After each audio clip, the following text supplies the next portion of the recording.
Be ready. 5 seconds. Start. Basically, what do we want from our foreign policy? What is the ideal we pursue? Is that ideal divorced from the practical interest of the country, or is it allied with it? As it happens, our ideal and practical interests are the same. No government can afford, however idealistic it may be, to leave or neglect the practical interest of the country. We have believed that freedom is indivisible, that peace is indivisible, that economic prosperity is indivisible, and these are the fundamentals on which our foreign policy is based.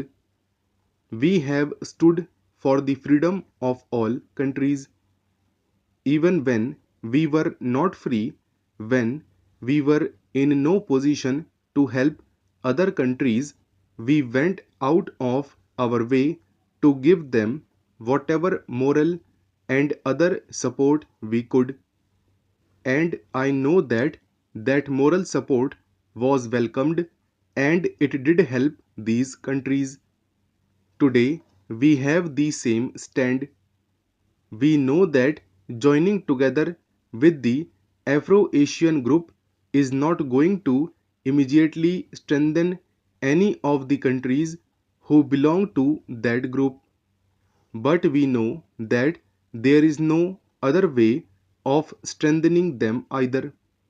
We share the common problems, common difficulties, common threats, having stability within our country and by having economic progress. We think we can have stability and progress only if we take a particular economic path, the path of socialism, through which we give social justice to our people. It is the same social justice in the international sphere for which we stand.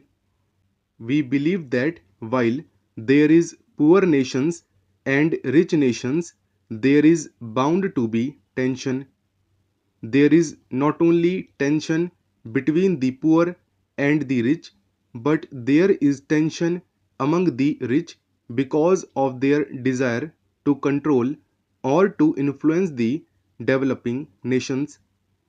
This is how, in the past, most wars took place, and this is the reason for much of the tension today. Yet you find that, in spite of this tension, again and again, countries try to follow the path which we have advocated, namely the path of conciliation and of trying to solve problems by means of negotiation rather than by war. In my Independence Day speech, I spoke about two recent events.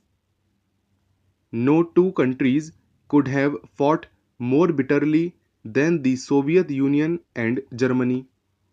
Now, foreign policy has to be based on one's historical and geographical background. That is, we see the world from where we are. Other countries see the world from where they are.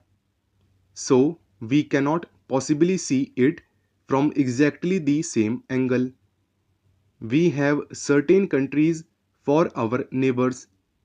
So it is important what relationship we have with our neighboring countries. If we are a long way from other countries, we can look at them from different angles. We also find that in the making of the foreign policy of any country, and perhaps especially of India, there are certain intangible elements which are just as important or decisive in forming our point of view.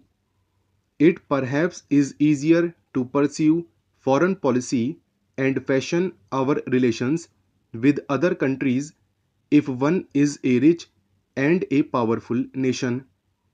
Now, India is not a rich or a powerful nation, and we have to keep that in view. It is no use going as we are, but we have made up for our lack of riches and power with some other quality earlier because we were in the forefront of the freedom struggle that gave us a certain influence. Also because we had leaders of stature who were able to give inspiration to other countries who were in similar position as we were. Today that situation has changed. All these countries have been free for a number of years.